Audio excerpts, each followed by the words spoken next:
Kalian tahu nggak kalau dulu tugas utama ninja bukan untuk menghabisi lawan, tapi mereka punya tugas utama untuk menggali informasi dari musuh dan melakukan sabotase dengan cara menyamar. Ya kayak di Among Us lah, pura-pura jadi orang biasa dan merusak dari dalam. Mereka juga tidak memihak siapapun. Para ninja akan bekerja jika ada yang menyewa mereka.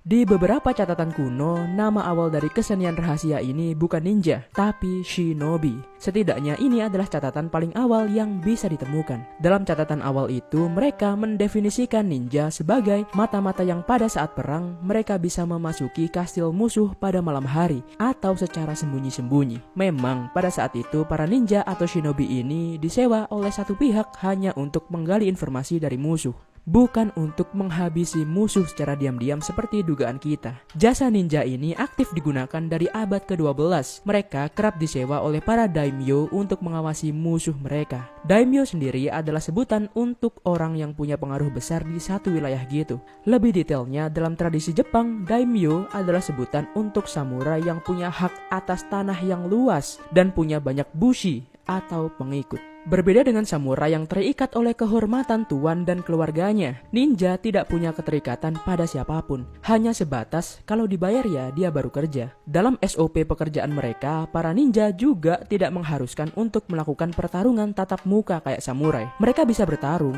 tapi hanya untuk pertarungan diam-diam kayak gerilya. Nah, karena tugas mereka adalah untuk menggali informasi dari musuh dalam pelatihan mereka, para calon ninja harus bisa menyamar dan jago acting. Kenapa? Karena ada beberapa misi mereka yang mengharuskan untuk menjadi mata-mata yang menampakkan diri. Jadi sebisa mungkin kehadiran mereka tidak dicurigai. Jadi mereka dilatih untuk berdalih dan bahkan kecerdasan mereka juga diasah. Ya karena itu tadi, shinobi sejati bukan tentang menghabisi musuh secara diam-diam. Mereka punya tanggung jawab penting untuk menggali informasi dari musuh sebanyak-banyaknya, mengetahui letak kelemahan kastil musuh, letak tanah, dan terkadang mensabotase gitu. Simpelnya mereka ini impostor lah. Para ninja atau shinobi ini kerap masuk ke wilayah musuh dengan menyamar sebagai pedagang bahkan pendeta. Jadi demi menggali informasi ini mereka diharuskan untuk berbaur. Tapi seiring berjalannya waktu, seni ninjutsu berkembang. Yang tadinya mereka mengsabotase sekarang menjadi sebuah strategi perang kayak gerilya. Mereka bergerak di keheningan dan menciptakan kekacauan tanpa ketahuan. Dan pada akhirnya ninjutsu punya peran penting dalam sejarah Jepang.